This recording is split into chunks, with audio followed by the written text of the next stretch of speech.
Good morning, everyone. Hello, hello. When you join, please place the city and state that you're joining from in the comments. I'm going to get right to it this morning, you guys. I did not take into consideration that on the renewed journey for Domestic Violence Awareness Month, that we have Talk About It Tuesday this evening with myself and my business partner, which is also at 8:30 in the evening. So that conflicts with the time in which I set to go live. So I'm going live this morning, and then you guys get Talk About It Tuesday this evening with myself and my business partner. So welcome. My name is Amber Thompson, otherwise known as Amber the Breezy Butterfly. I help women who have experienced trauma at the hands of others and no longer desire to live in pieces, but begin a journey of peace. The written and spoken word, I share that there is always, you guys, light in the midst of the perceived darkness. And the foundational scripture that I stand upon in Jesus' name is 1 Peter 4:12 and 13. So we're going to jump right in because we actually have a lot of ground to cover this morning before I race out the door to my blessed job. So we have been working together in Nehemiah chapter 3 is what we're on. So we're going to just dive in this morning. If you join later, please put hashtag replay, you guys, because I love seeing where God is expanding his territory. If you have any questions or comments, go ahead and drop them in the chat, you guys, because I have been looking on Facebook and YouTube, and I will answer those. This is a comprehensive study. So you guys, we're just going to get right to it. So Nehemiah chapter 3. Then Eliashib, the high priest, rose up with his brothers, the priests, and built the sheep gate. They consecrated it and set up its doors, and they consecrated the wall westward to the Tower of the 100, as far as the Tower of Hananel. Next to Eliashib, the men of Jericho built, and next to them Zakur, the son of Imri, built. Now the sons of Hassanah built the fish gate. They laid its beams and set up its doors with its bolts and its bars. Next to them, Meremoth, the son of Uriah, the son of Hakazah, made the repairs. Next to him, Meshullam, the son of Berechiah, the son of Meshezabel, made repairs. And next to them, Zadok, the son of Banah, also made repairs. I'm probably hacking up these names, so give me grace, you guys, but don't be distracted by that. Just stay with me. Next to him, the men of Tekoa made repairs, but their nobles did not support the work of their overseers or the construction workers. Joadah, the son of Paseah, Meshullam, the son of Besodiah, repaired the old gate. They laid its beams and set up its doors with its bolts and its bars. So if you are following along in chapter 3, Nehemiah is in Jerusalem, and they are rebuilding the gates and the walls that fell and were burned, and they are repairing and restoring these gates. Next to them, Melatiah, the Gibeonite, and Jadon, the Meronothite, the men of Gibeon and Mizpah, made repairs for the official seat, Jerusalem, residence of the governor of the province beyond the Euphrates River. Next to them, Uzziel, the son of Hananiah, one of the goldsmiths, made repairs. Next to him, Hananiah, one of the perfumers, made repairs, and they restored Jerusalem as far as the broad wall. And next to them, Rephaniah, the son of Hur, official, the district of Jerusalem, made repairs. So there are all these different individuals who are of different descent. They are have different job titles. Different job titles. So there is this culmination of different people who have different job titles. There's a goldsmith, there's a perfumer, and all these different people that are making all these different repairs. So a culmination of people, a grouping of people that are making different repairs in this, in different places, restoring the gates of Jerusalem. So stay with me. Next to them, Jedediah, the son of Harumaph, made repairs opposite of his own house. So different locations around Jerusalem, different people are working. Okay. Next to him, Shalom, the son of the official half of the district of Jerusalem, made repairs. He and his daughter, so different families, different lineage.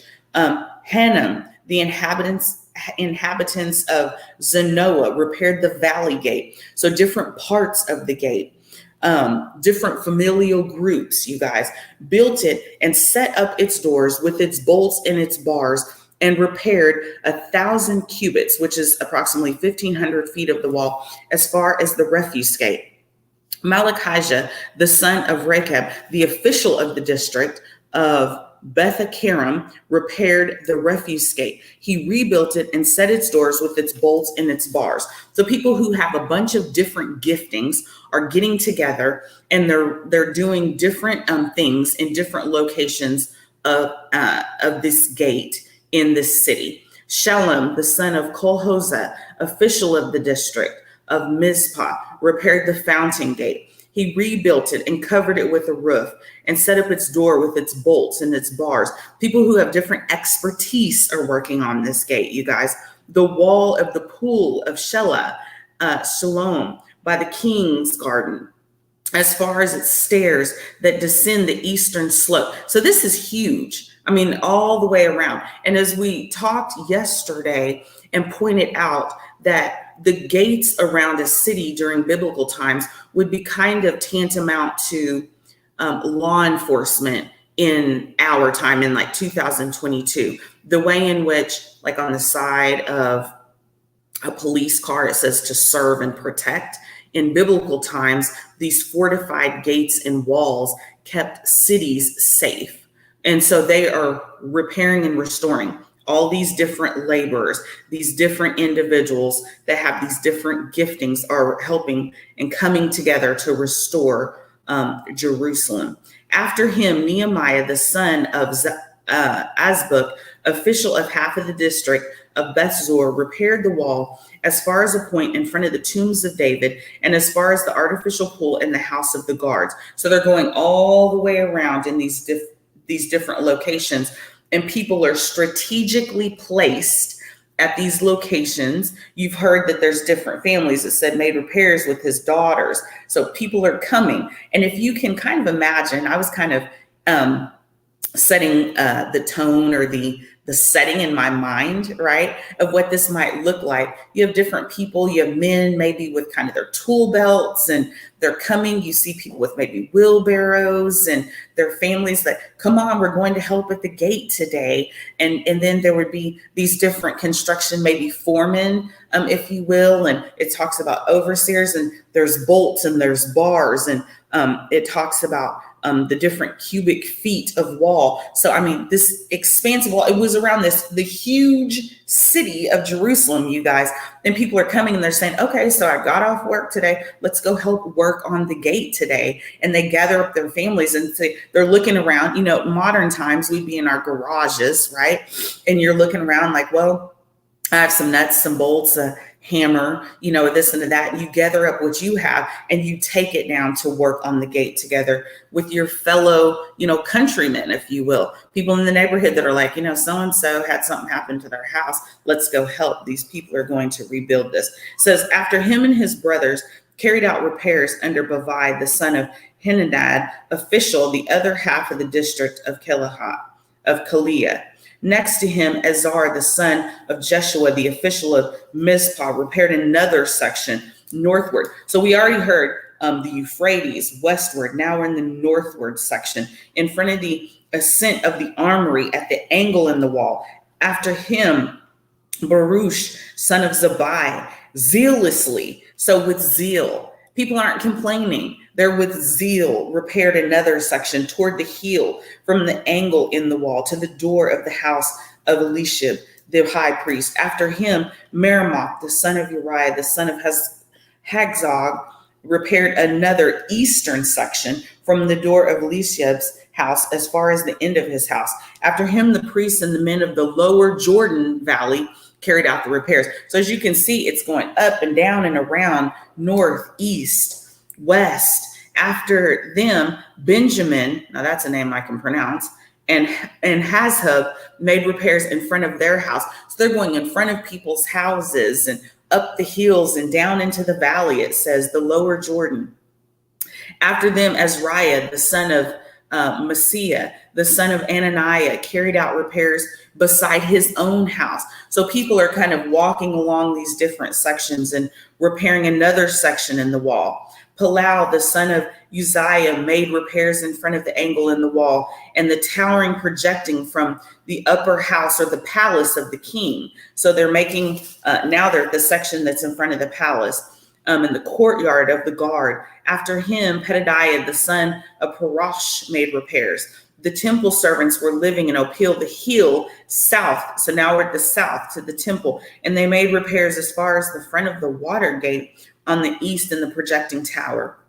After them, the Tekoites repaired another section in front of the great projecting tower. I mean, I can just see how expansive these walls were and how, I mean, it just as far as the eye could see. After them, Zadok, the son of Immer, carried out repairs in front of his own house.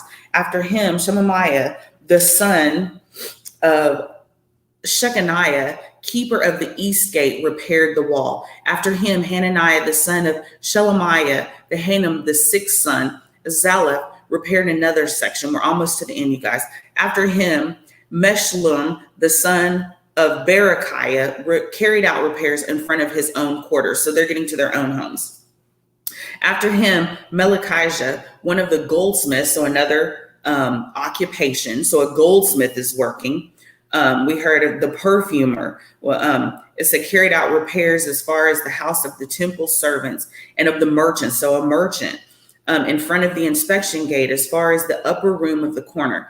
Between the upper room of the corner and the sheep gate of the goldsmiths and the merchants carried out repairs. So that is the end, you guys, of chapter 3 of Nehemiah. So this I titled Play Your Role. So I wanted to kind of wrap this up by saying play your role. Have you ever allowed your role to be stolen? You guys, every one of us was created with unique and special gifts. When God was thinking about us, you guys, as he was molding and shaping us, you guys, he literally was thinking about the unique and special gifts that he was going to place inside of us. Jeremiah 29, 11, 12, and 13 says it's predestined. Like our lives are predestined. He was thinking about your unique and special gifts that were inside of you. He was thinking about my unique and special gifts as he was molding and shaping us ever so gently and carefully, you guys.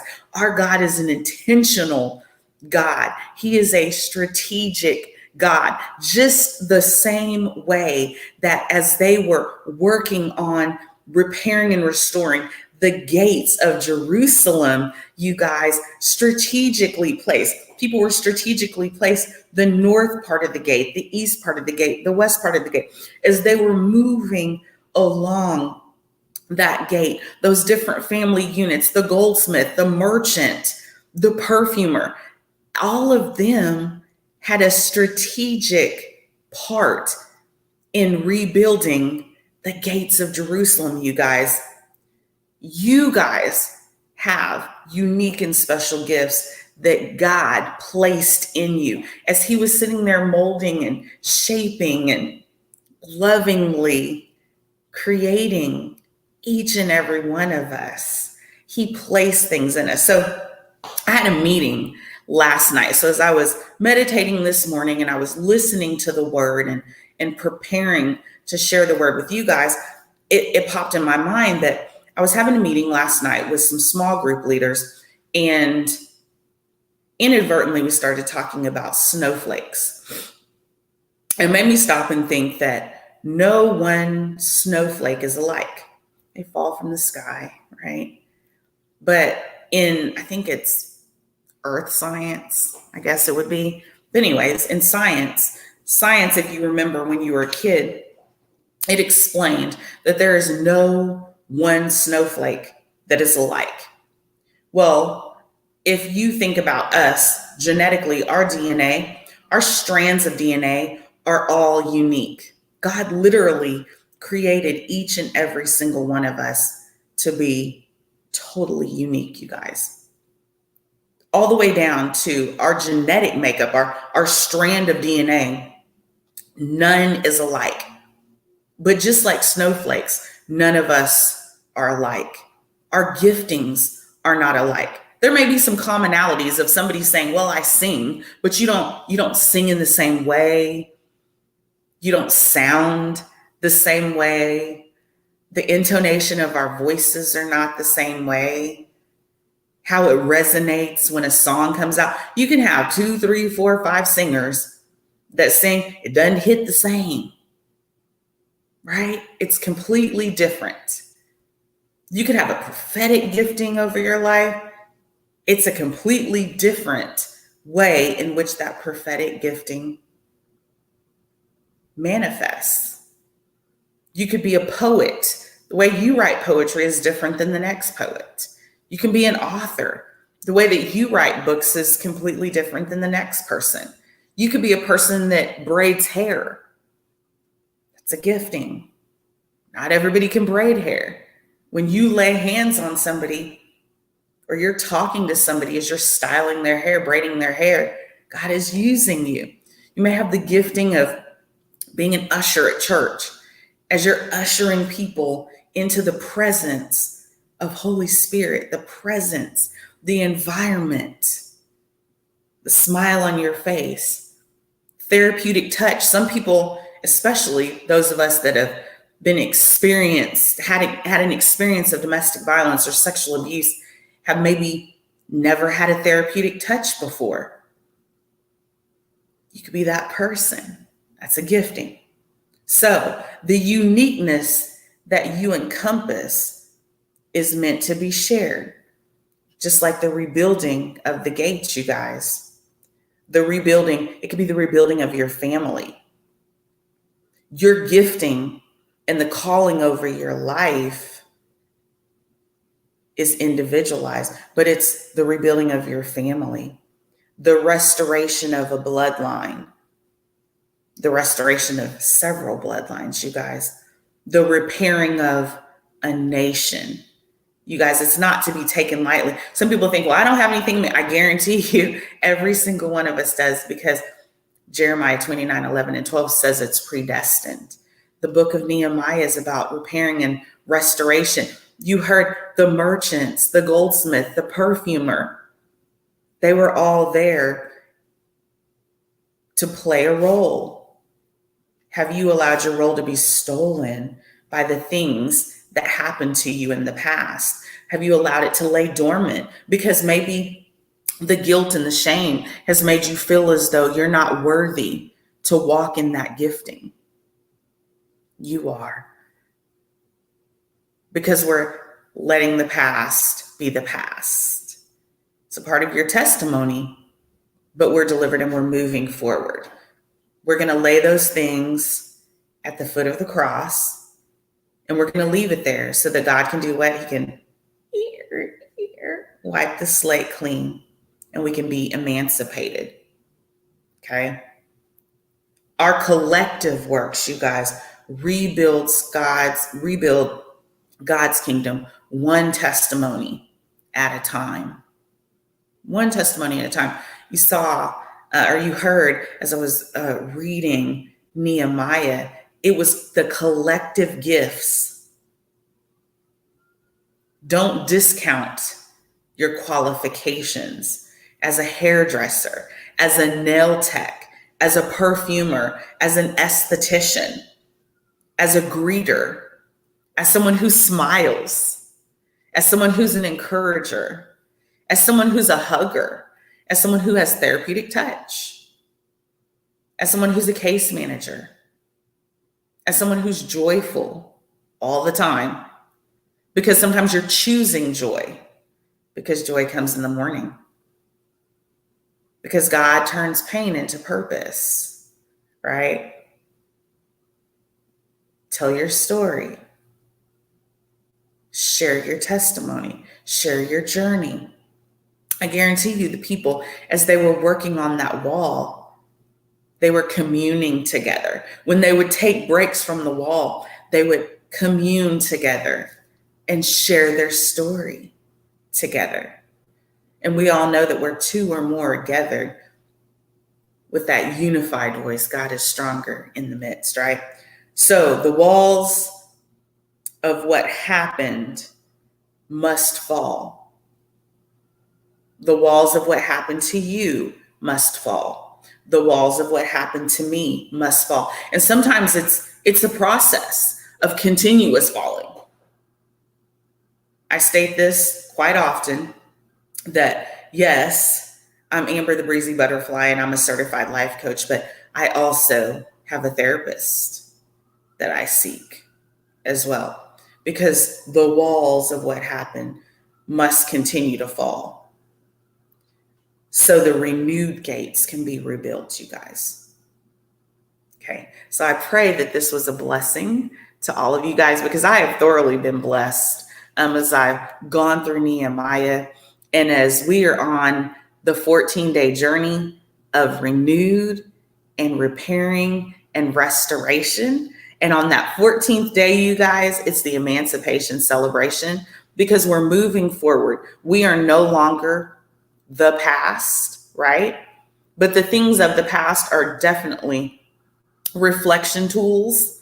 They're that growing and stretching space. And it's definitely a part of our testimony, because God always takes a mess and turns it into his glorious message, right? He takes the tests and he turns it into his testimony, because he takes history and turns it into his story, you guys. So I love you so much. Have a wonderful and blessed day. And my business partner and I, LaShawn Gunnels, we will see you guys tonight at 8:30 for Talk About It Tuesday and Spiritual Self-Care. Amazing journey, you guys. Have a blessed day. It is Triumphant Tuesday, you guys. Love you. Have a wonderful day.